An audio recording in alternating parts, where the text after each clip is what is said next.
போகிறோம். அது ஒவ்வொன்றும் பிரயோஜனமாக இருக்கும். இந்த வேத பகுதிக்கு 4ஆம் அதிகாரம் 20வது வசனத்திலிருந்து 34 வசனம் வரைக்கும் நம்ம அதுக்கு ஒரு டாபிக் ஒன்று கொடுக்கணும்னா எப்படி கொடுக்கலாம் அப்படின்னா, பொற்காலம் என்று கொடுக்கலாம். அல்லேலூயா. த கோல்டன் ஏஜ் அப்படிங்கிறத நமக்கு அதற்கு கொடுக்கலாம். ஏன்னா அப்படிப்பட்ட காரியங்கள் தான் சாலமோன் ராஜாவினுடைய நாட்களிலே நடந்திருக்கிறதை நம்ம பார்க்கிறோம். சாலமோன் தேவனிடத்தில் ஞானத்தை கேட்டார். கர்த்தர் அவருக்கு ஞானத்தை கொடுத்தார். ஞானத்தை கொடுத்ததும் அல்லாமல் அவர் கேளாத ஐஸ்வர்யத்தையும் கேளாத செல்வத்தையும் கர்த்தர் அவருக்கு கொடுத்தார் என்று நம்ம போன வாரத்திலே நம்ம தியானித்தோம்.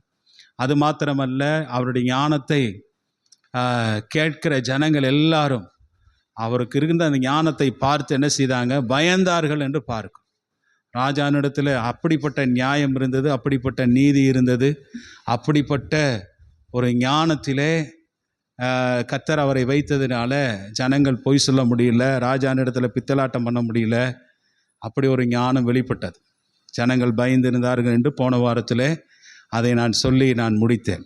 இன்னைக்கு இதில் பார்த்தீங்கன்னா 5 விஷயங்கள் பார்க்க போகிறோம். அதில் ஒவ்வொன்றா நம்ம தியானிக்க போகிறோம். ஏன்னா நம்ம முன்னாடியே சொன்னது, தலைப்பிலே சொன்னது போல், சாலமோன் ராஜாவின் அரசாட்சி இஸ்ரவேல் ஜனங்களுக்கும் யூதா மக்களுக்கும் ஒரு கோல்டன் ஏஜாகவே இருந்தது, பொற்காலமாகவே இருந்தது அப்படின்னு நம்ம பார்க்க போகிறோம். அது எப்படி இருந்துச்சு அப்படிங்கிறத ஒவ்வொன்றா நம்ம தியானிக்க போகிறோம். பாருங்கள், அதை நம்ம பிள்ளைகளெல்லாம் கொஞ்சம் பிடிச்சி வச்சுக்கோங்க. சரியா? அங்கே இங்கே போக வேண்டாம், கொஞ்சம் பிடிச்சி வச்சுங்க, பத்திரம் வைங்க. கர்த்தர் ஆசீர்வதிப்பாராக. வாசிக்கலாம். 20வது வசனத்தையும் 21வது வசனத்தையும் வாசிங்க பார்க்கலாம். யூதாவும் இஸ்ரவேலும் கடற்கரை மணலத்தனை ஏராளமாயிருந்து புசித்து குடித்து மகிழ்ந்து கொண்டிருந்தார்கள். நதி தொடங்கி பெலிஸ்தியரின் தேச வழியாய் எகிப்தின் எல்லை மட்டும் இருக்கிற சகல ராஜ்யங்களையும் சாலமோன் ஆண்டு கொண்டிருந்தான். அவர்கள் சாலமோனுக்கு காணிக்கைகளை கொண்டு வந்து அவன் உயிரோடு இருந்த நாளெல்லாம் அவனை சேவித்தார்கள் என்று பார்க்கும்.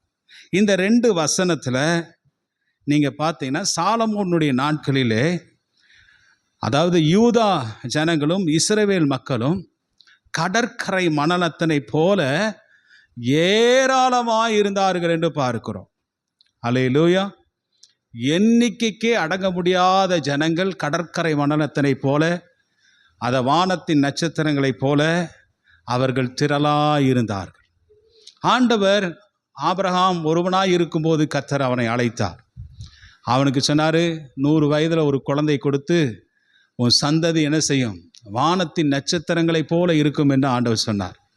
அந்த வாக்குத்தத்தம் இந்த இடத்துல நிறைவேறுகிறதை நம்ம பார்க்கிறோம். பாருங்கள், இந்த ஜனங்கள் எகிப்து தேசத்திலிருந்து வந்தபோது நிறைய அழிவுகளை சந்தித்தார்கள். நிறைய இஸ்ரவேல் ஜனங்களுக்குள்ள மரணம் கூட என்ன செய்தது?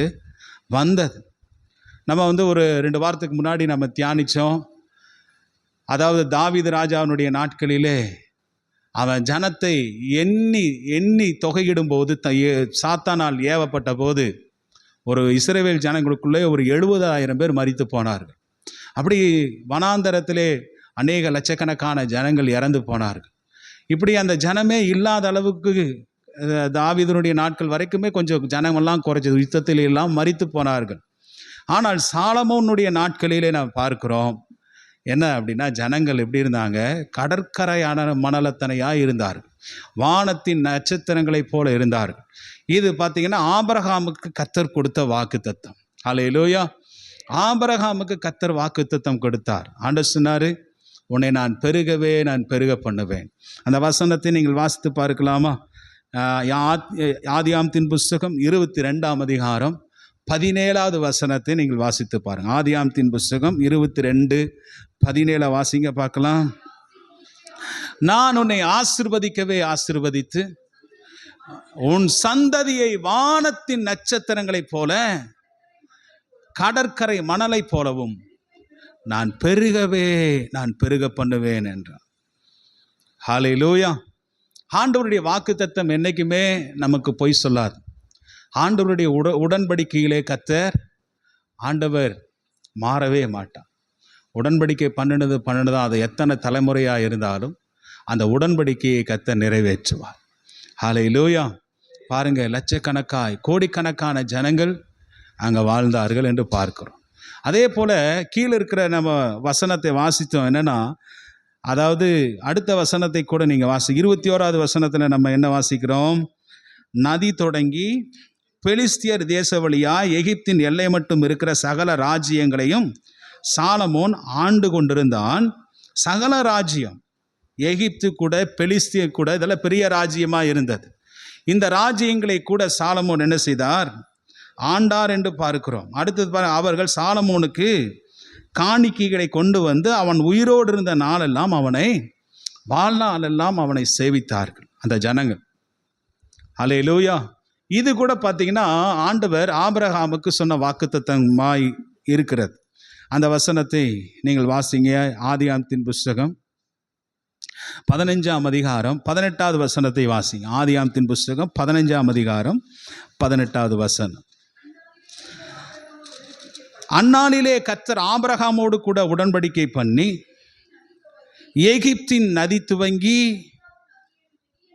ஐப்பிராத்து என்னும் நதி என்னும் பெரிய நதி மட்டும் உள்ள, பாருங்க அங்கே வாசிக்கிறோம், கேனியர், பெரிசியரும், ரெப்பாயிமியரும், ஏத்தியரும், பெரிசியரும், எமோரியரும், கானானியரும், கிர்காசியரும், எபூசியரும் என்பவர்கள் இருக்கிறதுமான இந்த தேசத்தை உனக்கு நான் கொடுத்தேன் என்றார். இன்னொரு வசனத்தை கூட வாசிங்க. ஆதியாகமத்தின் புஸ்தகம் 13ஆம் அதிகாரம் 14 வாசிங்க. 14வது வசனத்தில், லோத்து ஆபிரகாமை விட்டு பிரிந்து ஆபிரகாமை நோக்கி, உன் கண்களை ஏறெடுத்து பார், நீ இருக்கிற இடத்திலிருந்து வடக்கேயும் தெற்கேயும் கிழக்கேயும் மேற்கேயும் நோக்கி பார். ஆண்டவர் சொல்றாரு, ஈஸ்ட் சவுத்து வெஸ்ட் நார்த்து எல்லாத்தையும் நீ என்ன செய், நோக்கி பார். எவ்வளவு தூரம் நீ பார்க்குறாயோ அவ்வளவு தூரத்தை நான் உனக்கு கொடுத்த உன் சந்ததிக்கு கொடுத்தேன் என்று ஆண்டவர் சொல்றார்.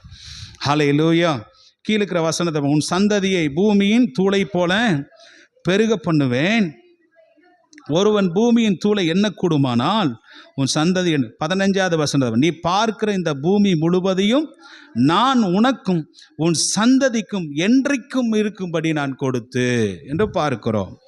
பாருங்க 17வது வசனத்தை வாசித்து பார். நீ எழுந்து தேசத்தின் நீளமும் அகலமும் எம்மட்டுமோ அம்மட்டும் நடந்து திரி, அதை உனக்கு தருவேன் என்றார்.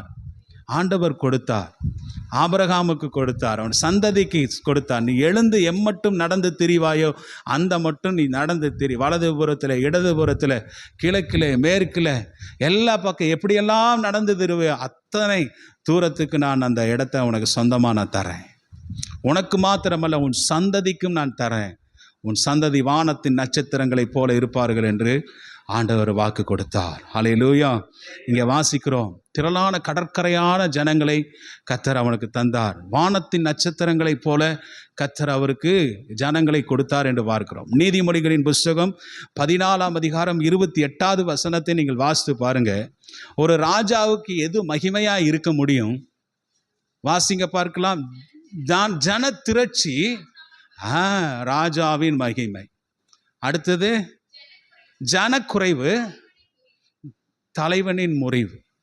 இப்போ எந்த இடத்துல கூட்டம் இருக்கிறதோ, எந்த இடத்துல மக்கள் திரளாக இருக்கிறார்களோ, அது சபையாக இருக்கலாம், அது தேசமாக இருக்கலாம், அது மகிமையை கொண்டு வரும். ஆமென் சொல்லுங்க பார்க்கலாம். அல்லேலூயா. அது மகிமையாக இருக்குது. எந்த இடம் கூட்டம் நிறைஞ்சு இருக்கிறதோ அது மகிமையாக இருக்கும். அது பிறகு கூட்டம் குறைவுள்ள இடம் யாருக்கு இகழ்ச்சி? ராஜாவுக்கு இகழ்ச்சி என்று பார்க்கிறோம். அல்லேலூயா. ஆண்டவர் நம்மை கடற்கரை மணலத்தினையாய் மாற்றுவார். அல்லேலூயா. நம்மை வானத்து நட்சத்திரங்களைப் போல மாற்றுவார். எத்தனை பேர் விசுவாசிக்கிறீங்க? இப்போ இருக்கிறதை பார்க்கிலும் ஆண்டவர் 1000 மடங்கு கர்த்தர் நம்மை அதிகமாக்குவார். ஆமென் சொல்லுங்க. ஹல்லேலூயா. ஆமாம், ஆண்டவர் யோவாப்பு சொல்கிறாரு, ராஜாவே இப்போ இருக்கிறதை பார்க்கலும் 100 மடங்கு நம்முடைய ஜனத்தை என்ன செய்யணும்? கர்த்தர் ஆசீர்வதிக்க போகிறாரு. அதை ஏன் நம்ம எண்ணிட்டு இருக்கணும்னு கேட்டால், அது மாதிரி இப்போது இருக்கிறதை பார்க்கலும் கர்த்தர் 100 மடங்கு கர்த்தர் நம்மை பெருக பண்ணுவார். பொருளாதாரத்திலும் மற்றும் நீங்கள் பார்த்தீங்கன்னா எல்லா விஷயங்களையும் கர்த்தர் ஆசீர்வதிப்பார். இந்த இந்த 20வது வசனத்திலேருந்து 34வது வசனம் வரைக்கும் நீங்கள் படித்து பார்த்தீங்கன்னா, உபாகமத்தின் புஸ்தகம் அதாவது 28ஆம் அதிகாரம் முதல் வசனத்தில் சொல்லப்பட்ட அந்த 10-11 வசனங்கள் சொல்லப்பட்ட அந்த தீர்க்க தரிசனங்கள் நிறைவேறுகிறதா இருந்தது. ஆமென். ஃபர்ஸ்ட் வசனத்தை வாசிங்க பார்க்கலாம். உபாகமம் 28:1 வாசிங்க.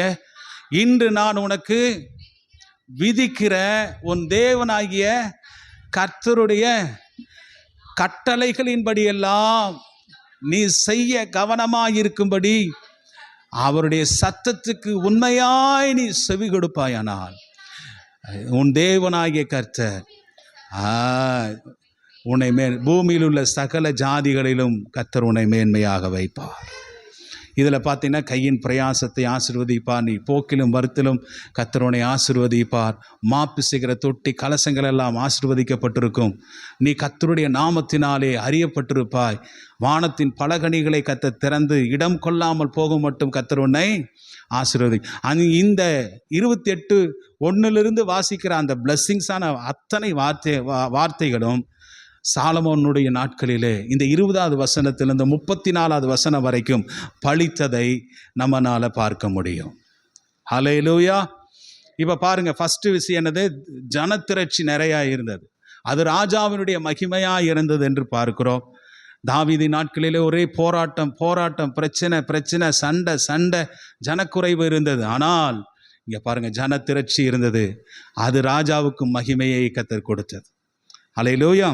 ரெண்டாவது காரியத்தை நம்ம பாருங்க, 4ஆம் அதிகாரத்தில் 22வது வசனம் 23வது வசனத்தை நீங்கள் படிச்சு பாருங்க. பாருங்க, இங்கே ப்ரொவிஷன்ஸ், சாலமோன் ராஜாவினுடைய த கிங் சாலமோன்ஸ் டெய்லி ப்ரொவிஷன்ஸ் அப்படின்னா என்னன்னா, சாலமோன் ராஜாவின் அன்றாட உணவு. சாலமோன் ராஜாவினுடைய அன்றாட உணவு மாத்திரமல்ல, மக்களுடைய இதுவும் கூட நான் சேர்த்து சொல்லுகிறேன் பாருங்க. அவரை நம்ம வீட்டுக்கு ஒரு நாளைக்கு எவ்வளோங்க செலவு பண்ணுவோம் சாப்பாட்டுக்கு? எத்தனை பேருக்கு சாப்பாடு கொடுப்போம்? ஒரு ஐயா எனக்கு என்ன ரட்சிப்புக்குள்ள வழி நடத்தின ஐயா சொல்லுவார், டேய் இங்கே பாரு, ஒரு நாளைக்கு உங்கள் வீட்டில் ஒரு 10 பேருக்காவது நீ சாப்பாடு கொடுக்கணும் பாரு. எத்தனை பேருக்கு? 10 பேர்த்துக்குனாலும் அடுப்பில் உழ வச்சு சாப்பாடு கொடுக்கணும் அப்படிம்பார். இன்றைக்கி நம்ம பிரைம் மினிஸ்டர் இருக்கிறாரு, அவருடைய வீட்டில் எத்தனை பேருக்கு அவர் சாப்பாடு கொடுப்பாரு? ஒரு நாளைக்கு கணக்கு சொல்லுங்களேன், எத்தனை பேருக்கு சாப்பாடு கொடுப்பார்? ஒரு 50 பேர் 100 பேர் ஒரு 1000 பேரே கணக்கு போட்டுங்களா? ஒரு 1000 பேருக்கு டெய்லியும் அங்கே சாப்பாடு கொடுக்குறாங்கன்னு வச்சுங்க. அல்லேலூயா. 1000 பேருக்கு தர மாட்டாங்களா? சரி விட, ஒரு 500 பேர் வச்சுக்கலாம். பிரைம் மினிஸ்டர், ஜனாதிபதியாக இருக்கட்டும், அந்த டீ விருந்தெல்லாம் பாருங்கள், ஒரு 1000 பேர் கலந்துக்குவாங்களா? அப்படி டீ காஃபி விருந்தெல்லாம் தேநீர் விருந்துன்னு சொல்லுவாங்க, கலந்துக்குவாங்க. ஆனால் சாலமோனுடைய வீட்டில் பார்த்தீங்கன்னா ஒரு நாளைக்கு 3 நேரம் சாப்பாட்டு செலவு எப்படி வந்துச்சு தெரியுமா? நீங்கள் வாசித்து பாருங்கள் அந்த வசனத்தை. நாள் ஒன்றிற்கு சாலமோனுக்கு செல்லும் சாப்பாட்டு செலவு 30 மரக்கால் மெல்லிய மாவும் 60 மரக்கால் மாவும். கிட்டத்தட்ட ஒரு 3000 பேர் 5000 பேர் சாப்பிடக்கூடிய அளவுக்கு மாவு பிசைஞ்சார்கள். ஹல்லேலூயா. பாரு, அதனுடைய விஷயம் என்னன்னு சொல்கிறேன். அடுத்தது பாருங்க, மிருக ஜீவன்கள் அங்கே நான்வெஜ்ஜே இல்லையாட்டிருக்கா அவங்க வீட்டில். நான் படித்தேன், வெஜிடேரியனே இல்லை, எல்லாம் ஃபுல்லாக நான்வெஜ். பாருங்கள், வெஜிடேரியனே இல்லை நம்மளை மாதிரியே. பாருங்கள், கலைமான்களையும் வெளிமான்களையும் வரையாடுகளையும் கொழுமையான பறவைகள் தவிர என்னென்ன படிங்க பார்க்கலாம். என்னென்ன அவங்க வீட்டில் சாப்பாடு? கலைமான்கள், இந்த இறைச்சியெல்லாம் சாப்பிட்ருக்குறீங்களா? சாலமோன் வீட்டுக்கு போனால் சாப்பிட்லாம். ஹல்லேலூயா. பாருங்க, ஒரு நாளைக்கு கலைமான்களையும் வெளிமான்களையும் வரையாடுகளையும் கொழுமையான பறவைகளையும் தவிர, கொழுமையான பறவையை தவிர இதில் கோழி அது இதுனெல்லாம் இருக்கும். சரியா? வான்கோழி இதெல்லாம் கணக்கில் வச்சுங்க. அடுத்தது, கொழுக்கப்பட்ட 10 மாடுகளும் மேய்ச்சலிலிருந்து வந்த 20 மாடுகளும் 100 ஆடு.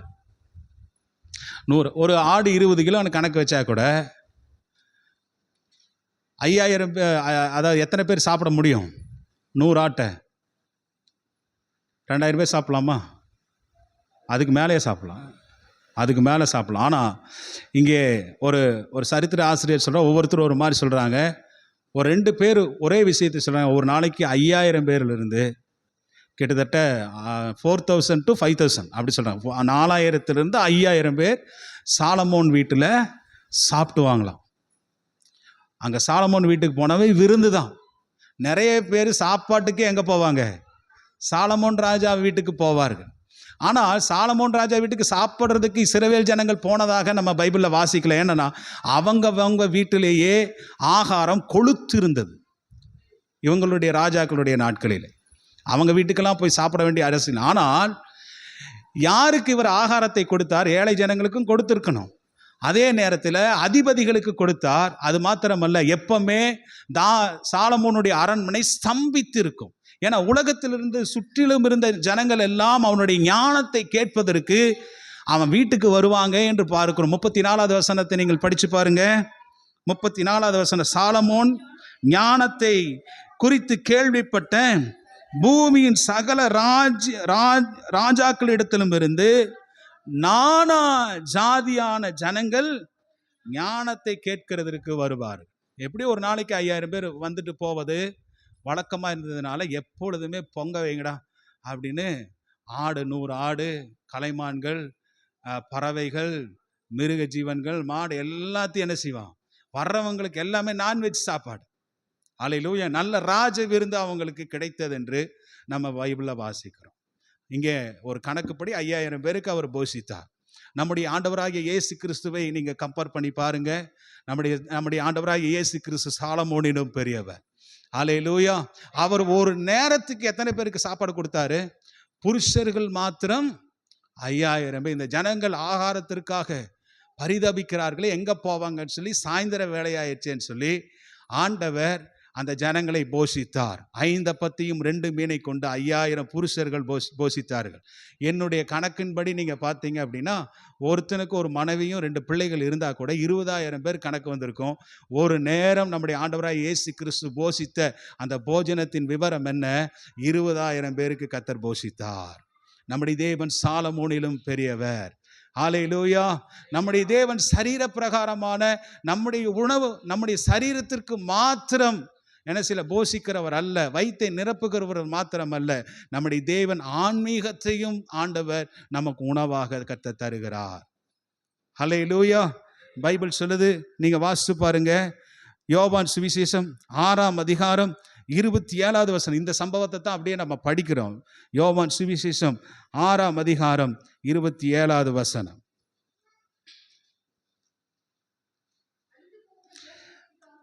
அழிந்து போகிற போஜனத்துக்காக அல்ல, நித்திய ஜீவன் வரைக்கும் இருக்கிற போஜனத்துக்காகவே நீங்கள் நீதியை கிரியை நடப்பீங்கள் என்று ஆண்டவர் சொல்லுகிறதை நம்ம பார்க்கிறோம். ஹல்லேலூயா. நம்முடைய தேவன் நல்லவர். ஆமென். இந்த பாருங்க, ஆண்டவர் இதே போல ஒரு சிறுவனிடத்தில் அப்பம் இருந்தது, அதை கொண்டு போய் அநேகருக்கு கர்த்தர் போஷித்தார் என்கிற சம்பவத்தை இந்த இடத்துல வேத பகுதியில் வாசிக்கிறோம். ஆனால் கர்த்தர் உணவு கொடுக்குறார் அப்படின்னு தெரிஞ்ச போது திரும்பவும் இஸ்ரவேல் ஜனங்கள் ஆண்டவருடைய வார்த்தை கேட்க போகலை. எதுக்கு போயிட்டாங்க? ஏசப்பா சாப்பாடு கொடுப்பாரு அப்படின்னு போயிட்டாங்க. அவங்களுக்கு தான் இந்த போதனையை அவர் போதிக்கிறார். அல்லேலூயா. ஃபார் எக்ஸாம்பிள் 6ஆம் அதிகாரம் பாருங்க, 25வது வசனம் 26வது வசனத்தை நீங்கள் வாசித்து பாருங்க. கடலின் அக்கறையிலே அவர்கள் அவரை கண்டபோது, ரபி, நீர் எப்பொழுது இவ்விடம் வந்தீர் என்று கேட்டார்கள். இயேசு அவர்களுக்கு பிரதியுத்தரமாக, நீங்கள் அற்புதங்களை கண்டதினால் அல்ல, இயேசு கிறிஸ்துவினிடத்தில் அற்புதத்தை நீங்கள் பார்த்ததினால் அல்ல, நீங்கள் அப்பம் புசித்து திருப்தியானதினாலேயே என்னை தேடுகிறீர்கள் என்று மெய்யாகவே மெய்யாகவே நான் உங்களுக்கு சொல்லுகிறேன். அழிந்து போகிற போஜனத்திற்காக அல்ல, நித்திய ஜீவன் வரைக்கும் நிலைத்திருக்கிற போஜனத்திற்காகவே கிரியை நடப்பியுங்கள். அதை மனுஷகுமாரன் உங்களுக்கு கொடுப்பார். அவரை பிதாவாகிய தேவன் முத்தரித்திருக்கிறார் என்றார். நித்திய ஜீவன் வரைக்கும் உள்ள அதுக்காகவே நீங்க என்ன செய்யுங்க? ஆமா, அந்த போஜனத்தை நீங்க கொள்ளுங்க. ஆமே, கிரியை நடப்பியுங்கள். அதை மனுஷகுமாரன் உங்களுக்கு என்ன செய்வாரு? கொடுப்பார் என்று பார். அப்படின்னு ஜனங்கள் கேட்குறேன் அப்படின்னு என்னப்பா அர்த்தம்? அப்பொழுது அவர் 28வது வசனத்தை பாருங்க. அப்பொழுது அவர்கள் அவரை நோக்கி, தேவனுக்கேற்ற கிரியைகளை நடப்பிக்கும்படி நாங்கள் என்ன செய்ய வேண்டும் என்று கேட்டார்கள். இயேசு சொன்னார் அவர்களுக்கு பிரதியுத்தரமாக, அவர் அனுப்பினவரை நீங்கள் விசுவாசிப்பது தேவனுக்கேற்ற கிரியா. ஆண்டவர் சொன்னார், மனுஷன் அதாவது மனுஷன் அப்பத்தினால் மாத்திரம் அல்ல, தேவனுடைய வாயிலிருந்து புறப்படுகிற ஒவ்வொரு வார்த்தையினாலும் அவன் என்ன செய்வானா, பிழைப்பான் என்று பார்க்கும். அல்லேலூயா. பைபிளில் ஸ்ட்ராங்கான வசனம் இருக்கிறது. பால் ஊட்டுகிற மாதிரி வசனம் என்ன செய்கிறது இருக்கிறது. பால் குடிக்கிற மாதிரி வசனத்தை நம்ம கை கொண்டா இன்னும் குழந்தை விசுவாசியாகவே இருப்போம். ஸ்ட்ராங்கான உணவை சாப்பிட்டா வளர்ந்த விசுவாசியாகவே இருப்போம். அல்லேலூயா. ஏன்னா அதாவது நம்ம நீதியின் வசனத்திலே பழக்கப்பட வேண்டும். நித்திய ஜீவனுக்கு ஏதுவாக நம்ம கிரியை நடப்பிக்கிறவர்களாக இருக்க வேண்டும். பலமான ஆகாரம் என்பது நன்மை தீமை இன்னதென்று வகையறுக்கத்தக்கதாக இருக்கும் என்று நம்ம வாசிக்கிறோம். ஸ்டாண்டர்ட் அதே லெவலில் இருக்கக்கூடாது. நம்முடைய லெவல் நெக்ஸ்ட் லெவல் என்ன செய்யணும், முழுக்க ஆவிக்குரிய காரியங்களிலே நம்ம அதிகமாக ஈடுபட வேண்டும் என்று, பரம ஈவை நம்ம ருசி பார்க்க வேண்டும் என்று நான் உங்களுக்கு சொல்லுகிறேன். அல்லேலூயா. சாலமோன் எப்படி ஒவ்வொரு நாளும் போஷித்தது போல ஆண்டவர் நம்மை ஒவ்வொரு நாளும் போஷிக்கிறவராய் இருக்கிறார். கர்த்தர் நம்மை ஆசீர்வதிப்பாராக. அல்லேலூயா. அடுத்தது மூன்றாவது பாயிண்ட் என்ன, 24ஆம் அதிகாரம் 4ஆம் அதிகாரம் 24வது வசனத்திலிருந்து நம்ம 28வது வசனம் வரைக்கும் நீங்கள் வாசித்து பாருங்க. என்ன நடக்குது? நதிக்கு இப்புறத்தில் இருக்கிற திப்சா முதற்கொண்டு ஆசாம் மட்டும் உள்ள எல்லாவற்றையும், நதிக்கு இப்புறத்துள்ள சகல ராஜாக்களையும் ஆண்டு வந்தான். அவனை சுற்றிலும் எங்கும் சமாதானம். ஃபர்ஸ்ட் நோட் பண்ணுங்க, சமாதானம் இருந்தது. 2வது 25வது வசனத்தை வாசிக்கிறோம். சாலமோனுடைய நாட்கள் எல்லாம் தான் துவங்கி பெயர் சபா மட்டும் யூதாவும் இஸ்ரவேலும் அவரவர் தங்கள் தங்கள் திராட்சை செடியின் நிழலிலும் தங்கள் தங்கள் அத்திமரத்தின் நிழலிலும் சுகமாய் குடியிருந்தார்கள். அடுத்தது, சாலமோனுக்கு 4000 ரத குதிரை ஆலயங்களும் 12000 குதிரை வீரரும் இருந்தார்கள். மேற்சொல்லிய மணியக்காரரில் ஒவ்வொருவரும் தன் தன் மாதத்திலே சாலமோன் ராஜாவின் பந்திக்கு வரும் யாவருக்கும் வேண்டியவைகளை ஒரு குறைவுமின்றி பராமரித்து, குதிரைகளுக்கும் ஒட்டகங்களுக்கும் வேண்டிய வார்கோதுமையும் வைக்கோலையும் அவரவர் தங்களுக்கு இடப்பட்ட கட்டளையின்படி அவைகள் இருக்கும் ஸ்தலத்திற்கு கொண்டு வந்தார்கள் என்று நம்ம பார்க்கிறோம். இந்த 4 வசனத்திலையும் நம்ம பார்க்கிறோம் என்னன்னா, அதாவது 3வது பாயிண்ட் என்னன்னா, the peace and the prosperity அவனுடைய நாட்களிலே இருந்தது. செழிப்பும் தேசத்திலே சமாதானமும் இருந்தது. ஹல்லேலூயா சொல்லுங்க பார்க்கலாம். ஹல்லேலூயா, ஹல்லேலூயா. ஆமா, இப்படி நம்ம பார்க்கிறோம். ஜனங்களா, அதாவது சாலமோன் ராஜாவுடைய நாட்களிலே ரொம்ப நம்பிக்கையுடனும் ரொம்ப ஸ்ட்ராங்கா டிட்டர்மைண்ட்ல மன உறுதியுடனும் அவங்க இருந்தார்கள். ஏன்னா சாலமோன் ராஜாவின் நாட்களிலே யுத்தமே கிடையாது, அதிகமான யுத்தம் இல்லை. தாவீது நாட்களிலே அடிக்கடி யுத்தம் நடந்தது. ஆனால் சாலமோனுடைய நாட்களிலே எங்கும் எங்கும் அமைதியாக இருந்தது என்று நாம் பார்க்கிறோம். வெளிநாட்டிலிருந்து வருகிற வெளியிட பெலிஸ்தியரோ எகிப்தியரோ அல்லது அவனை அச்சுறுத்துகிற எந்த ஜாதியும், இஸ்ரவேல் ஜனங்களை அச்சுறுத்தி கொண்டிருந்த எந்த ஜாதிகளும் யுத்தத்துக்கு வரவில்லை. ஏனால் வேதத்தில் சாலமோன் எல்லா இடங்களிலும் ஆளுகை செய்தார். எல்லாரும் அவருக்கு காணிக்கை கொண்டு வந்தார்கள் என்று பார்க்கிறோம். அல்லேலூயா. ஆகவே தேசம் அமைதியாயிருந்தது, தேசம் அமைதியாயிருந்தது. அல்லேலூயா. அடுத்து பாருங்க, சாலமோனை சுற்றிலும் எங்கும் சமாதானம் இருந்தது. யாரும் யுத்தத்துக்கு வரல. ஒவ்வொருவரும் தங்கள் தங்கள் திராட்சை செடியின் கீழும் தாங்கள் தாங்கள் அத்தி மரத்தின் நிழலிலும் அவர்கள் என்ன செய்தார்கள்? சுகமாயிருந்தார்கள். அல்லேலூயா. திராட்சை செடினா ஒரு அர்த்தம் இருக்கு, குடும்ப சுகமாய் இருந்தது. அத்திமரம் அப்படின்னா தேசத்தினுடைய அரசியல் வாழ்வை குறிக்கிறது, அரசியல் சமாதானமாக இருந்தது. அதே ஒலிவ மரம் ஆவிக்குரிய அர்த்தத்துக்கு நமக்கு சொல்லப்பட்டிருக்கு. ஆவிக்குரிய வாழ்க்கையும் சாலமோனுடைய நாட்களிலே அப்படி இருந்தது. அவன் அத்திமரத்தின் கீழும் அவன் திராட்சை செடியின் கீழும் என்ன செய்தாங்க? சுகமாய் குடியிருந்தார்கள். அவன் மனைவி வீட்டோரங்களில் கனிதரும் திராட்சை கொடியை போல் இருந்தாள். அவனுடைய பிள்ளைகள் எல்லாம் பந்தியை சுற்றிலும் ஒலிவ மர கன்றுகளை போல இருந்தார்கள். இப்படி சாலமோன் நாட்களிலே இருந்து, ஏன்னா ஒவ்வொரு வீட்டிலும் கீழே பார்த்தீங்கன்னா ஒரு வீட்டில் எப்படி ஒரு அத்தி மரம் இருக்கும், எப்படி ஒரு ஒளிவு மரம் அவங்க தோட்டத்தில் வச்சுருப்பாங்க. அவங்க வீட்டில், அதாவது இஸ்ரேல் ஜனங்களிடத்தில் இல்லாத திராட்சை செடியை பார்க்க முடியாது, திராட்சை தோட்டம் இல்லாததை பார்க்க முடியும். எல்லா வீட்லேயும் அந்த கொடிகள் அவங்க வீட்டு மேலே என்ன செய்யும்? ஆமாம், படர்ந்து போகும். யோசேப்பு கனிதரும் திராட்சை செடியாக இருந்தான். அவனுடைய அந்த கொடிகள் சுவரின் மேல் படர்ந்தது என்று பார்க்கிறோம். அந்த மாதிரி அவங்க வீட்டில் எல்லாம் திராட்சை கொடிகள் படர்ந்து இருக்கும். நம்ம போய் கிலோ கணக்கில் வாங்க வேண்டியதே இருக்காது, அவன் வீட்டில் இருந்தே பறித்து சாப்பிடுவான். அந்த அளவுக்கு கொடுக்கப்பட்ட, அதனால தான் இந்த வசனத்தினுடைய அர்த்தங்கள் நமக்கு இப்படி சொல்லப்பட்டிருக்கு. அவனவன் திராட்சை செடியின் நிலையிலும் அவனவன் அத்தி மரத்தின் நிலையிலும் இருந்து என்று பார்க்கிறோம். யூதர்கள் எல்லாம் அத்தி மரத்தின் கீழ் இருந்து என்ன இருப்பாங்கன்னா தோராவை படிப்பார்கள் என்று பார்க்கிறோம். 4ஆம் புஸ்தகம் நம்ம வாசிக்கிற மோசே எழுதின ஆதியாகமத்திலிருந்து உபாகம புஸ்தகத்து வரைக்கும் இருக்கிற 5 புஸ்தகத்தை எங்க படிப்பாங்களாம்? அத்தி மரத்தின் கீழே உட்கார்ந்துட்டு இருக்கும்போது, அந்த நிழலிலே உட்கார்ந்துட்டு இருக்கும்போது படிப்பார்களாம். அதனாலதான் ஆண்டவர் நாத்தான் வேலை குறித்து சொல்றாரு, நீ அத்தி மரத்தின் கீழ் இருக்கும் போதே உன்னை நான் கண்டேன் என்றார். ஹல்லேலூயா. ஒவ்வொரு பிரெக்னன்சியும் போய் தன்னுடைய பிள்ளைய வயிற்றுல வச்சுக்கிட்டு அத்தி மரத்தின் நிழலிலே உட்கார்ந்து அவங்க தோராவை படிப்பார்கள்.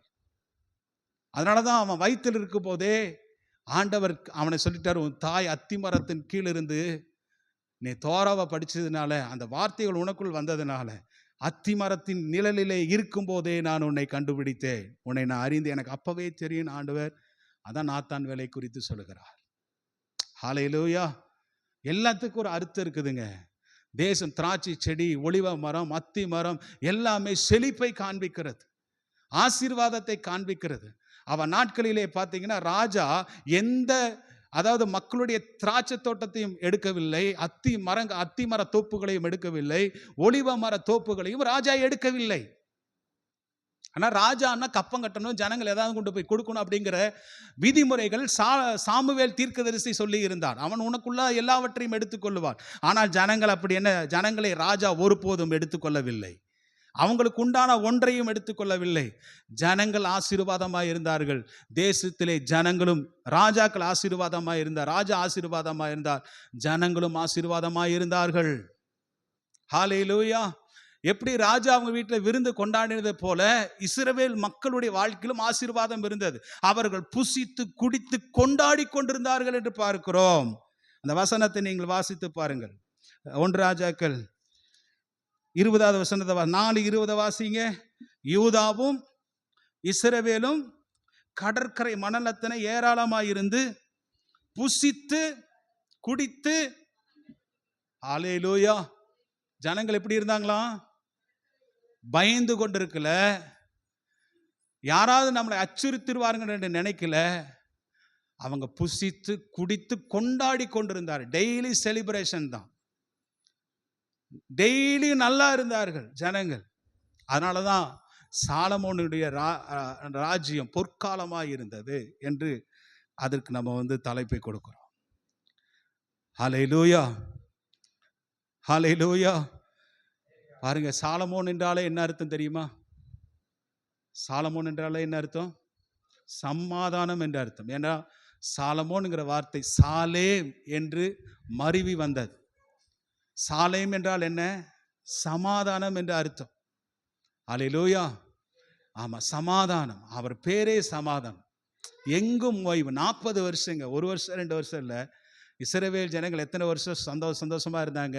புசித்து குடித்து கொண்டாடினார்கள். 40 வருஷம் இருந்தார்கள். அவங்க வாழ்க்கையினுடைய பாதி வருஷம் சந்தோஷமாகவே இருந்தார்கள். ஹல்லேலூயா. அதனாலதான் இவருடைய வருஷங்கள், சாலமோன் ராஜாவினுடைய இந்த காலத்தை 1000 வருட அரசாட்சிக்கு ஒப்பிடுவார்கள். சாலமோனுடைய இந்த பொற்காலத்தை பரலோகத்துக்கு ஒப்பிட்டு சொல்லுவார்கள். ஹல்லேலூயா. பாரடைஸுக்கு ஒப்பிடுவார்கள். அப்படி தேசம் செழிப்பாய் இருந்தது. எங்கு பார்த்தாலும் சந்தோஷங்க. எப்படி இருக்கும்? ஆமென். எங்கு பார்த்தாலும் சந்தோஷம், எங்கு பார்த்தாலும் சமாதானம். தேசத்துக்குள்ள யுத்தம் இல்லை. ஒருத்தம் கூட நியாயத்துக்காக அதாவது தப்பு தண்டனை பண்ணிட்டு ஒரு உண்மை இல்லாத விஷயத்துக்கு, அதாவது ராஜாவினிடத்துல நியாயம் கேட்க வருவதற்கு பயந்து இருந்தார்கள். அப்படி தேசம் ஆசீர்வாதமாக இருந்தது. ஹல்லேலூயா. பார்க்கிறோம். அடுத்தது பார்த்தீங்கன்னா குதிரைகள் எல்லாம் இருக்கிறது என்று பார்க்கிறோம். நான் ஏற்கனவே சொல்லியிருக்கிறேன். உபாகமம் புஸ்தகம் 17ஆம் அதிகாரத்தில் நீங்கள் வாசித்து பார்த்தீங்கன்னா, ராஜாவா இருப்பான் என்றால் அவனுக்குரிய சில தகுதிகள் இருக்கிறத நம்ம அந்த 17ஆம் அதிகாரத்தில் வாசிக்கிறோம். அதுல ஒரு விஷயம் என்னன்னா, அவன் அநேக குதிரைகளை சம்பாதிப்பதற்கு எங்க போகக்கூடாது? எகிப்துக்கு போகக்கூடாது என்று பார்க்கிறோம். அநேக குதிரையின் மேல நம்பிக்கை வைக்கக்கூடாது, படைகளின் மேலே நம்பிக்கை வைக்கக்கூடாது இல்ல அப்படின்னு ஆண்டவர் சொன்னார். குழந்தை, அதாவது மாம்ச பலத்தை சார்ந்து இருக்கக்கூடாதுன்னு சொன்னார். அப்ப நம்ம ஒரு கேள்வி எழுப்புவோம். என்ன அப்படின்னா, அப்ப ஏன் இந்த குதிரைகள் எல்லாம் சாலமோன் ராஜா வளர்த்தார் என்று பார்ப்போம். ஏன் அதை வளர்க்கணும்? நல்லா கவனி, ஏன் வளர்க்கணும்? கீழே அந்த வசனத்தை பாரு, எத்தனை குதிரை இருந்தது? சாலமோனுக்கு 4000 ரத குதிராலயங்களும் 12000 குதிரை வீரரும் இருந்தார்கள் என்று பார்க்கிறோம். அல்லேலூயா. இருக்கா? எத்தனை பேர் இருந்தாங்க? சாலமோன் 4000 ரத குதிரை ஆலைகளும் 12000 குதிரை. இதெல்லாம் எகிப்திலிருந்து அவர் வாங்கினார் என்று பைபிள் இருக்கிறது. அப்ப இந்த குதிரை எதற்கு? யுத்தம் பண்ணுவதற்கா? ராஜாவே, சாலமோன் ராஜாவே குதிரையில வலம் வரல. ராஜாவாய் அபிஷேகம் பண்ணின போது எதுல வந்தாரு? கோவேறு கழுதையில வந்தார். அவர் கழுதை என்றாவே நமக்கு சமாதானத்துக்கு அடையாளமாய் இருக்கிறது. அல்லேலூயா. இயேசு கிறிஸ்து வருகைக்கு முன்னடையாளமாய் அவர் ராஜாவாக அவர் இந்த உலகத்திலே அவர் சாலமோன் வந்தார் என்று பார்க்கிறோம். கழுதையில, கோவேறு கழுதையில தான் வந்தார். அல்லேலூயா. குதிரையில வரல. குதிரை என்பது நமக்கு என்ன எதை காண்பிக்கிறது? யுத்தத்தை காண்பிக்கிறது. அல்லேலூயா. ஆனால் இங்க இருக்கிற குதிரைகள், சாலமோன் வாங்கின குதிரைகளுடைய பர்பஸ் என்னன்னா, யுத்தம் பண்றதுக்காக வாங்கவில்லை. அதாவது வணிக தொடர்புக்காக, வியாபாரத்துக்காக வாங்கப்பட்ட குதிரைகள். அது கமாண்டரியில் இருக்கு. அல்லேலூயா, அல்லேலூயா. வியாபாரம் இருந்தது. சாலமோன் நாட்களிலே பாருங்க, கப்பல் வியாபாரம். தீரு ராஜாவோடு கூட எப்படி தாவீது சம்மதமாய் இருந்தாரோ அதே போல சாலமோனும் எப்படி இருந்தான்? சம்பந்தமாய். அவருடைய நாட்களிலே வெள்ளியும் பொன்னும் ஒரு பொருட்டாக எண்ணப்படவில்லை. தங்கத்துக்கு, ஏன்னா எல்லாம் தாவீதையே சேர்த்து வச்சிருக்கிறார் ஏற்கனவே. அதுமெல்லாம் ஒரு குறைவும் இல்லாமல் இருந்தது. ஜனங்கள் குறைவுபடவே இல்லை. எல்லாருக்குள்ளும் செழிப்பாரு. தங்கமோ வெள்ளியோ இரும்போ வைரமோ ஒன்றும் ஜனங்களுக்குள்ளே குறைவில்லாமல் இருந்தது. ஹல்லேலூயா. பீஸ் அண்ட் பாஸ்பரிட்டி அவருடைய காலத்தில் இருந்தது. அதனால தான் அதுக்கு பொற்காலம் என்று நம்ம பெயரை வைக்கிறோம். நம்முடைய ஆண்டவராகிய இயேசு கிறிஸ்து சாலமோன் ராஜாவுக்கு ஒரு மாதிரியாக இருக்கிறார். அல்லேலூயா சொல்லுங்க பார்க்கலாம். அல்லேலூயா. நம்ம ஏசப்பாவுக்கு பேர் என்னங்க? அவருக்கு ஏசப்பாவுக்கு என்ன பேர் இருக்குது? சமாதான பிரபு. அல்லேலூயா சொல்லுங்க. நமக்கு ஒரு பாலகன் பிறந்தார், நமக்கு ஒரு குமாரன் கொடுக்கப்பட்டார். எதையுமே ஏசப்பாவோட இணைக்கணும். பைபிள் அப்படித்தான் இருக்குது. நீங்கள் எந்த பழைய ஏற்பாட்டு விஷயமும் யாருக்கு நிஜமாக இருக்கிறது? ஏசப்பாவுக்கு நிஜமாக இருக்கிறது. எந்த பொருள் எடுத்தாலுமே அதை லிங்க் பண்ணி உங்களுக்கு நான் பேசுகிறேன். அல்லேலூயா. நமக்கு ஒரு பாலகன் பிறந்தார், நமக்கு ஒரு குமாரன் கொடுக்கப்பட்டார். கர்த்தத்துவம் அவர் தோளின் மேலே இருக்கும். அவருடைய நாமம் அதிசயமானவர், ஆலோசனை கர்த்தர், வல்லமையுள்ள தேவன், நித்திய பிதா, சமாதான பிரபு எனப்படும். அல்லேலூயா. ஆமென். அவர் சமாதான பிரபு என்று பார்க்க, சமாதானத்தை கொடுக்கிறவர். அல்லேலூயா. இந்த உலகத்திலே சமாதானத்தை கொடுக்க தான் இயேசு கிறிஸ்து வந்தார். சாலமோனை போல ஜனங்களுக்கு என்னது? அதனால தான் ஆண்டவர் சொன்ன மத்தேயு சுவிசேஷத்தில் வாசிக்கிறோம் என்னன்னா, அதை வருத்தப்பட்டு பாரம் சுமக்கிறவர்களே நீங்கள் எல்லாரும் என்னிடத்துல வாங்க, நான் I will give you rest. நான் உனக்கு இளைப்பாறுதல் தருவேன். என்னிடத்துல வாங்க, உனக்கு இளைப்பாறுதல். எப்படி அவன் திராட்சை செடியின் கீழும் அவன் அத்தினி மரத்தின் கீழ் இருக்கிறானோ, அது போல ஆண்டவர் சொல்ல, என்னுடைய நிழலிலே தஞ்சம் அடையுங்க. என்னிடத்தில் நீங்க வாங்க, நான் உனக்கு நிழலாய் இருப்பேன். ஹல்லேலூயா. என்னுடைய நிழலிலே நீங்கள் இளைப்பாருங்கள் என்று ஆண்டவர் சொல்லுகிறதை நம்ம பார்க்கிறோம். நிச்சயமா தேவனை அண்டிக் கொள்ளுகிற யாவரும் பாக்கியவான். ஆமென். நீங்க ஏசாயா தீர்க்கதரிசி அந்த 9ஆம் அதிகாரத்திலேயே அந்த இன்னொரு வசனத்தை நம்ம வாசித்தோமா, அந்த 7வது வசனத்தை நீங்கள் வாசித்து பாருங்கள். அவருடைய ஆட்சி எப்படி இருக்கிறது என்பதை சாலமோன் ராஜாவை போலவே இயேசுவுக்கும் அது மாதிரி சொல்லியிருக்கிறாங்க. நீங்க பாருங்க, பார்க்கலாம். தாவீதின் சிங்காசனத்தையும், சாலமோன் எப்படி தாவீதின் சிங்காசனத்தில் உட்கார்ந்து இருந்தாரோ அதே போல இயேசு கிறிஸ்துவும் தாவீதின் சிங்காசனத்திலே உட்கார்ந்திருப்பார். ஆ, அவருடைய ராஜ்யத்தை திடப்படுத்தி அதை இதர் முதற்கொண்டு என்றடிக்கும் நியாயத்தினாலும் நீதினாலும் நிலைப்படுத்தும்படிக்கு அவர் கர்த்தத்துவத்தின் பெருக்கத்திற்கும் அதனுடைய சமாதானத்திற்கும் முடிவே இருக்காது. ஹல்லேலூயா. சாலமோனுடைய ராஜ்யங்கள் கூட பார்த்தீங்கன்னா 40 வருஷம் தாங்க சமாதானமாக இருந்தது. அதுக்கு பிறகு நீங்கள் பைபிளில் பார்த்தீங்கன்னா ராஜ்யம் 2 உடஞ்சி போய் அவங்க சிறையிருப்புக்கு தான் போனாங்க. ஆனால் இந்த சமாதானம் நிரந்தர சமாதானம். இயேசு கொடுக்கிற சமாதானம் எப்படிப்பட்டது? நதி போன்ற சமாதானம். அது நிரந்தர சமாதானம். என்னுடைய இயேசுவின் சொந்த சமாதானத்தையே நான் உனக்கு தருகிறேன்.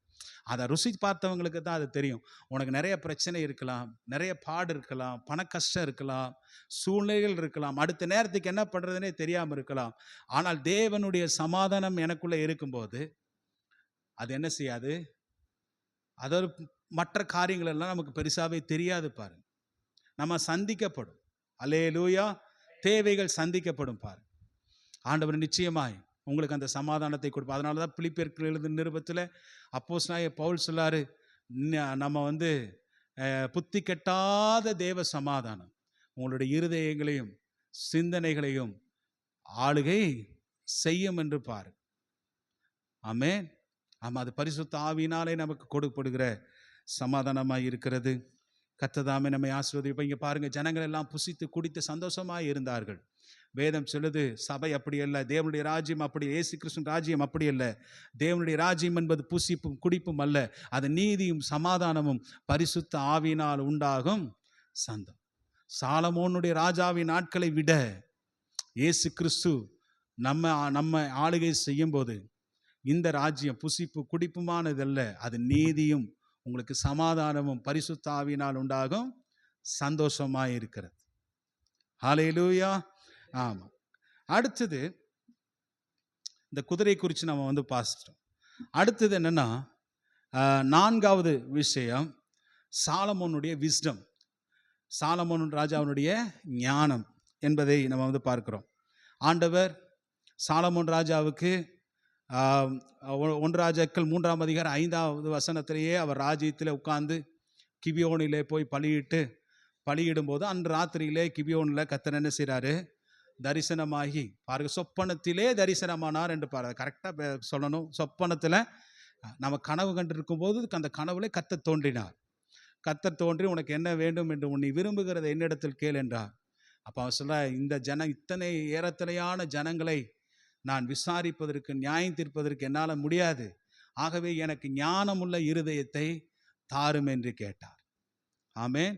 கர்த்தர் ஞானமுள்ள இருதயத்தை சாலமோன் ராஜாவுக்கு கர்த்தர் கொடுத்தார் என்று நம்ம பார்க்கிறோம். அது கர்த்தருடைய பார்வையிலே உகந்த விண்ணப்பமாய் இருந்தது என்று பார்க்கிறோம். ஆமென். அது உகந்த விண்ணப்பம்.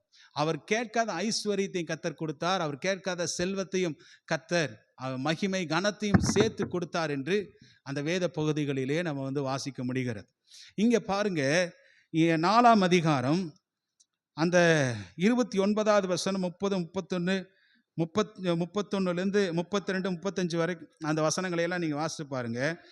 தேவன் சாலமோனுக்கு மிகுதியான ஞானத்தையும் புத்தியும் கடற்கரை மணலத்தினையான மனோவிருத்தியும் கற்றுக் கொடுத்தார். இதெல்லாம் என்னது? என்னைக்காவது நம்ம படிச்சிருக்கிறோமா? ஆண்டவர் என்ன கொடுத்திருக்கிறார் பாருங்க. சாலமோனுக்கு என்ன கொடுத்தாராம்? ஞானத்தை கொடுத்தார். தேவன் சாலமோனுக்கு கொஞ்சம் ஞானம் இல்லை, ஆண்டவருக்கு சாலமோனுக்கு மிகுதியான ஞானத்தை கற்றுக் கொடுத்தார். ஆண்டவர் சொன்னாரு அந்த 3ஆம் அதிகாரத்தில், உனக்கு முன்னும் ஒருவன் அப்படி இருக்க மாட்டான், உனக்கு பின்னும் ஒருவன் அப்படி இருக்க மாட்டான், சரியானவன் ஒருவன் இருக்க மாட்டான், அப்படிப்பட்ட ஞானத்தை நான் தருவேன் என்று ஆண்டவர் சொல்றார். அல்லேலூயா. அப்படிப்பட்ட ஞானத்தை, மனோவிருத்தி, அதை பாருங்களேன், மிகுந்த ஞானத்தையும் புத்தியையும் கடற்கரை மணலத்தனையான மனோவிருத்தியை நான் உனக்கு தருவேன். இதை அண்டர்ஸ்டாண்ட் பண்ண முடியல என்னால். மனோவிருத்தியை கர்த்தர் என்ன செய்கிறாராம்? அவருக்கு தந்திருக்கிறார் என்று பார்க்கிறோம். ஆகவே கீழே 30வது வசனத்தை பாருங்க. சகல கிழக்கத்திரி புத்திரரின் ஞானத்தை எகிப்தியரின் சகல ஞானத்தை பார்க்கிலும் சாலமோனின் ஞானம் சிறந்ததாய் இருந்தது சகல கிழக்கத்தி புத்திரர்கள். அல்லேலூயா. அங்க பாருங்க, எத்தனையோ ஞானவான்கள் சாலமோன் ஞானத்தை பெறுவதற்கு முன்பதாக இருந்திருக்கலாம். அவங்களுடைய ஞானத்தை தேடி ஜனங்கள் போயிருக்கலாம். எகிப்தினுடைய ஞானம் நமக்கு தெரியும், அப்படிதானே? எகிப்தில் மந்திரவாதிகளுக்கு பஞ்சம் இல்லை, ஞானத்துக்கு பஞ்சம் இல்லை. எகிப்தில் பாருங்க, யோசேப்பு இருந்த காலங்களிலே வல்லரசாய் இருந்தது. மோசே இருந்த காலங்களிலே வல்லரசா, கணிதம், மேக்ஸ் மற்ற எல்லா காரியத்திலும் புதிய கண்டுபிடிப்புகள் இருந்தது. பிரமிடெல்லாம் ஞானத்தினாலே அவர்கள் கட்டினால். இன்னைக்கு வரைக்கும் அந்த பிரமிடு இருக்கிறது. அதுக்கு நிழல் எங்க இருக்குதுன்னே தெரியும், அந்த அளவுக்கு என்ன செய்திருக்கிறான், அதை கட்டி வைத்திருக்கிறார்கள். இன்னைக்கும் உலகத்தினுடைய அதிசயமாய் பேச அப்படிப்பட்ட ஞானிகள் இருந்த இடம், விஞ்ஞானிகள் இருந்த இடம். அவர்களை பார்க்கிலும், ஆமென், அவர்களை பார்க்கிலும் சாலமோனுடைய ஞானம் சகல கிழக்கு புத்திரர்களிலும் எகிப்தியரின் சகல ஞானத்தை பார்க்கிலும் சாலமோனின் ஞானம் சிறந்ததாயிருந்தது. அவுட்ஸ்டாண்டிங். ஹல்லேலூயா. அவுட்ஸ்டாண்டிங்கா இருந்துச்சு. அடுத்தது கீழே வாசிக்கிறோம். அவன், இவங்கெல்லாம் நம்முடைய லோக்கல் இருக்கிற ஆட்கள். தாவீதுடைய நாட்களிலே பார்த்தீங்கன்னா ஆலயத்திலே மியூசிக் இன்ஸ்ட்ருமெண்ட் பாட்டு பாடின ஆட்களை குறித்தும் இங்கே சொல்லுது, அவர்களுடைய ஞானத்தை பார்க்கிறோம் என்று பார்க்கிறோம். வாசித்து பாருங்க, 31வது வசனத்தை வாசிங்க பாருங்கள். அவன் எஸ்ராகியனாகிய ஏத்தான், இவங்களையெல்லாம் நீங்கள் சங்கீத புஸ்தகத்தில், ஏத்தானை நீங்கள் சங்கீத புஸ்தகத்திலே பார்த்துருக்கலாம். அடுத்தது ஏமான், இவரையும் சங்கீத புஸ்தகத்திலே நீங்கள் வாசித்திருக்கலாம். கல்கோல், இவரை தெரியாது. தர்த்தா என்னும் இவங்க இருக்காங்க. அடுத்தது மாகோலின் குமாரரிலும் மற்ற எல்லா மனுஷரிலும் ஞானவானாய் இருந்தான். இவங்கெல்லாம் ஞானவானாய் இருந்திருக்கிறாங்க பாருங்க. இவங்களையெல்லாம் சாதாரணமான ஆள் என்று நாம் நினைத்தோம். சங்கீதங்களிலே வாசிக்கும் போது பாருங்க, ஏத்தான், ஏமான் அப்படின்னு வாசிப்போம். இவர்களையெல்லாம் சாதாரணமாக நம்ம எடப்பட்டோம். ஆனால் பைபிள் அவர்களை குறித்து சொல்லுது, ஞானவான்கள் அவர்கள். இவர்களை தாவீது என்ன செய்தான், ஆலயத்திலே வைத்திருந்தான், இன்ஸ்ட்ருமெண்ட்டை வாசிக்கிறதுக்கு, பாடுகிறதுக்கு, கர்த்தரை தொழுது கொள்கிறதுக்கு. ஆனால் இவர்களை விடவெல்லாம் ஞானம் யாருக்குள்ள இருந்துச்சு, சாலமோனுக்குள்ள இருந்தது பாருங்க. ஹல்லேலூயா. அவர் பாருங்க, சாலமோனுக்குள்ளே இருந்தது. மற்ற எல்லா மனுஷரும் ஞானவானாய் இருந்தான். சுற்றிலும் இருந்த சகல ஜாதிகளிலும் அவன் கீர்த்தி, ஆண்டவர் சொன்ன, உன்னை புகழ்ச்சியும் கீர்த்தியுமாக வைப்பேன். சாலமோனை கர்த்தர் புகழ்ச்சியும் கீர்த்தியுமாக கர்த்தர் ஞானத்தை கொடுத்து வைத்திருந்தார். கீழே பாருங்களேன், அவர் என்னென்னமனா எழுதினார் இருக்கு. அவர் 3000 நீதிமொழிகளை சொன்னான். எவ்வளவு சொன்னார் நீதிமொழிகள்? நம்ம இடத்துலையும் கொஞ்சம் இருக்கு. நீதிமொழிகள் புத்தகத்தை நீங்கள் படிச்சு பாருங்க. அவ்வளோ நீதிமொழிகளை என்ன செய்திருக்கிறார் சாலமோன்.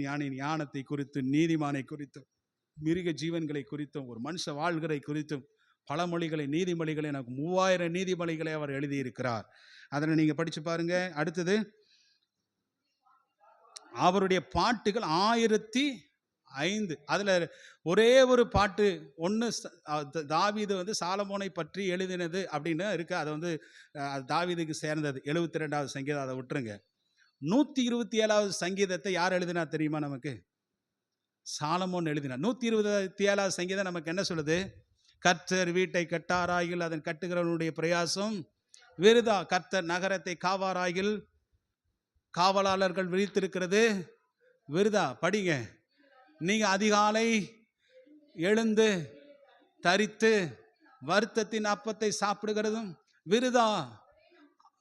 அவரே நமக்கு பிரியமானவனுக்கு நித்திரை அளிக்கிறார். ஓ, இதோ பிள்ளைகள் கர்த்தரால் வரும் சுதந்திரம், கற்பத்தின் கனி அவரால் கிடைக்கும் பலன்.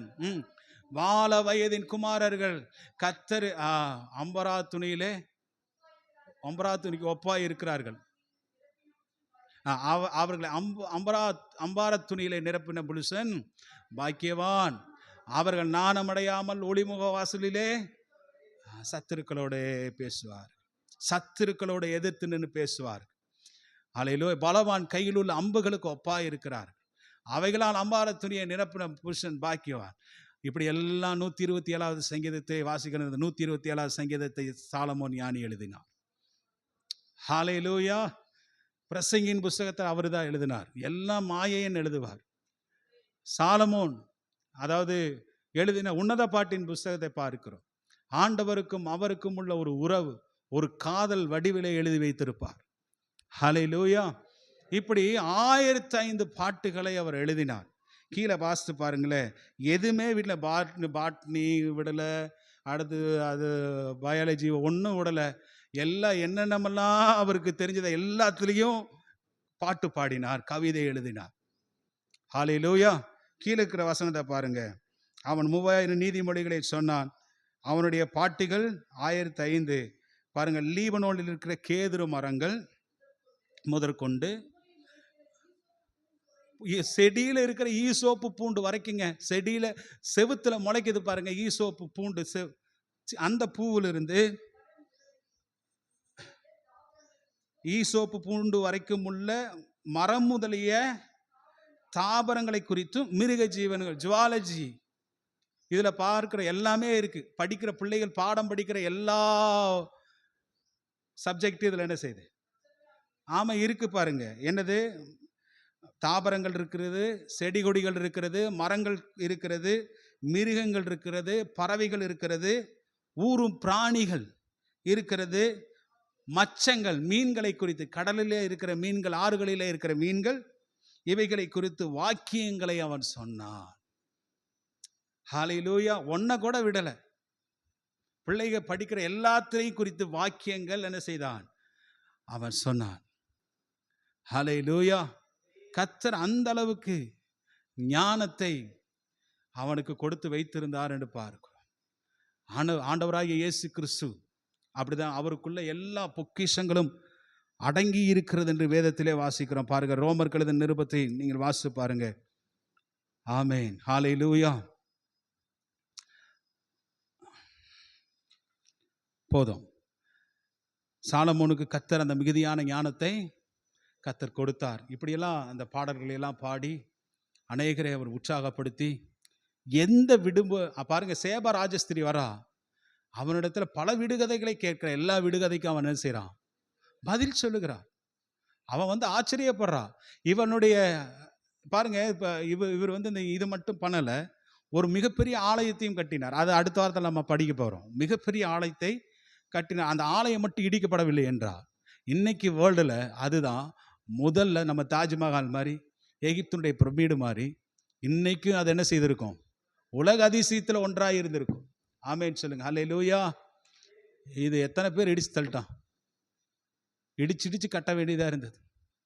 இனி கட்ட போறான் பாருங்க, 24 மணி நேரத்தில் அந்த ஆலயத்தை. ஹல்லேலூயா. ஆமா, கிபி 70 இடிக்கப்பட்ட ஆலயம் அப்படியே இருக்கு. இப்போ இஸ்ரவேல் ஜனங்கள் அதை பிடிச்சு என்ன செய்ய போறாங்க? அதுக்கு தான் இவ்வளவு போராட்டம் போடுறான். அதை விட பிரம்மாண்டமாக கட்ட போறான். ஆமென். ஹல்லேலூயா. எல்லாமே ரெடி பண்ணி வச்சுட்டான்.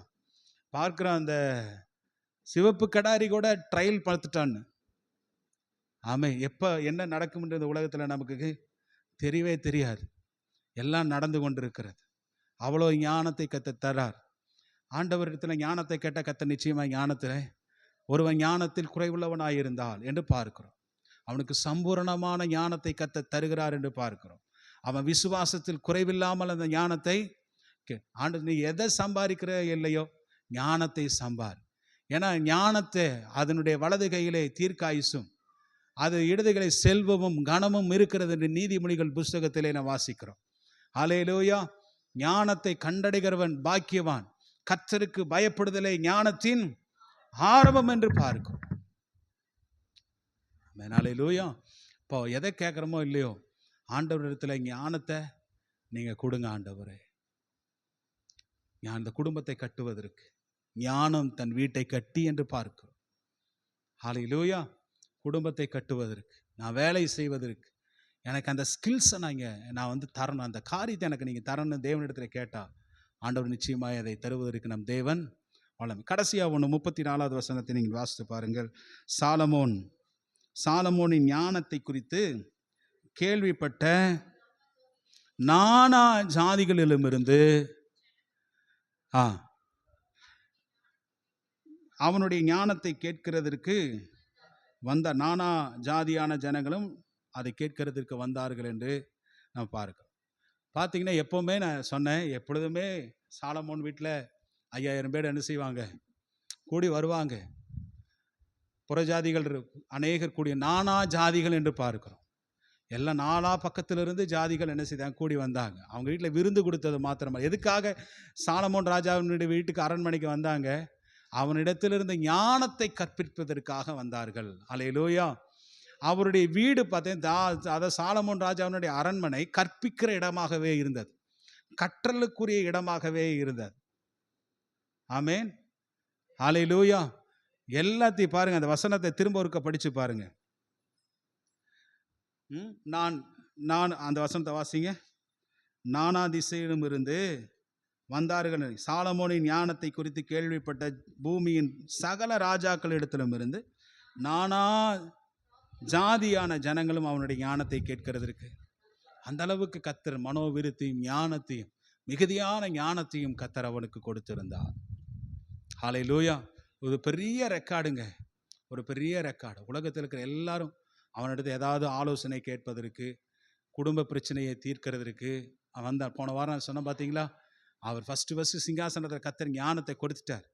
ஞானத்தை கொடுத்துன 2 வேசிகள் பெற்ற குழந்தைய ஒன்றை கொண்டுட்டு மாற்றி சண்டை போட்டு ராஜாவின் இடத்துல போகும்போது ஒரு நல்ல நியாயமான ஒரு தீர்ப்பை கொடுத்தார். உயிரோடு இருக்கிற குழந்தைய வெட்டி ஆளுக்கு பாதியை எடுத்துட்டு போங்கன்னார்.